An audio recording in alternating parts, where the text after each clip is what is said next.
ಇನ್ನು ಮುಂದೆ ನಿಮ್ಮ ನೆಚ್ಚಿನ ಧಾರಾವಾಹಿಗಳ ಫುಲ್ ಎಪಿಸೋಡ್ಗಳು ಸನ್ ನೆಕ್ಸ್ಟ್ ಆಪ್ನಲ್ಲಿ ಮಾತ್ರ. ಇಲ್ಲ ಅಂದ್ರೆ ಹೆಂಗೆಂಗೋ ಆಡ್ತಾರೆ ಈ ಗಂಡಸ್ರು, ಅದಕ್ಕೆ ಸುಮ್ನೆ ಚಮಕ್ ಕೊಟ್ಟೆ ಅಷ್ಟೇ. ಹಾಗಿದ್ರೆ ನಿಮ್ಮಿಬ್ಬರ ಮಧ್ಯ ಎಲ್ಲ ಸರಿಗಿದೆ ತಾನೆ? ಹ್ಞೂ ಅತ್ತೆ, ನೀವು ಬೇರೆ ಅಷ್ಟು ಒಳ್ಳೆ ಮಗನ ಹೆತ್ತು ಹೊತ್ತು ನನಗ್ ಕೊಟ್ಟಿದ್ದೀರಾ. ನಿಮ್ ಮಗ ನನ್ನಷ್ಟು ಒಳ್ಳೆಯವರಲ್ಲ ಅಂದ್ರೂ ನಾನು ಅವ್ರ ಜೊತೆ ಅಡ್ಜಸ್ಟ್ ಮಾಡ್ಕೊಂಡು ಹೋಗ್ತೀನಿ. ಅದೇ ನಿಮ್ ಸೊಸೆಗಿರೋ ಸೂಪರ್ ಪವರ್. ಅಷ್ಟಾದ್ರೆ ಸಾಕಮ್ಮ.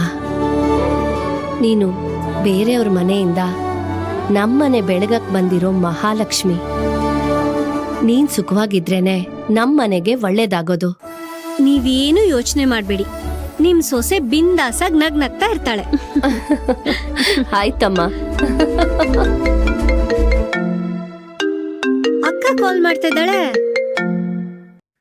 Hello hello hello.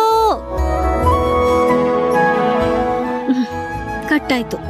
ಅದ್ ಸರಿ, ಗೌರಿ ಮದ್ವೆ ವಿಷಯ ಏನಾಯ್ತು? ನೆನ್ನೆ ಗೌರಿನ ನೋಡೋದಿಕ್ಕೆ ಗಂಡಿನ ಕಡೆಯವ್ರು ಬರ್ತಾರೆ ಅಂತ ಹೇಳಿದ್ಯಲ್ಲ, ಏನಾಯ್ತು? ಅವ್ರು ಒಪ್ಕೊಂಡ್ರಾ? ಚೆನ್ನಾಗಿಲ್ಲ ಅತ್ತೆ ಸಂಬಂಧ. ಅಕ್ಕಂಗೆ ಆ ಹುಡ್ಗ ಯಾವ ಕಡೆಯಿಂದಾನೂ ಸೂಟ್ ಆಗಲ್ಲ. ನಮ್ಮ ಅಕ್ಕಂಗೆ ಅಜಯ್ ಅವರೇ ಪರ್ಫೆಕ್ಟ್ ಜೋಡಿ. ಅವರಿಬ್ರಿಗೆ ಮದ್ವೆ ಮಾಡ್ಸೋಣ ಅಂತ ಬೆವ್ರು ಸುರಿಸ್ತಾ ಇದ್ದೀನಿ. ನಿಮಗ್ ಅರ್ಥ ಆಗೋ ತರ ಹೇಳ್ಬೇಕಂದ್ರೆ ಬ್ರೋಕರ್ ತರ ಕೆಲ್ಸ ಮಾಡ್ತಾ ಇದೀನಿ ನಾನು.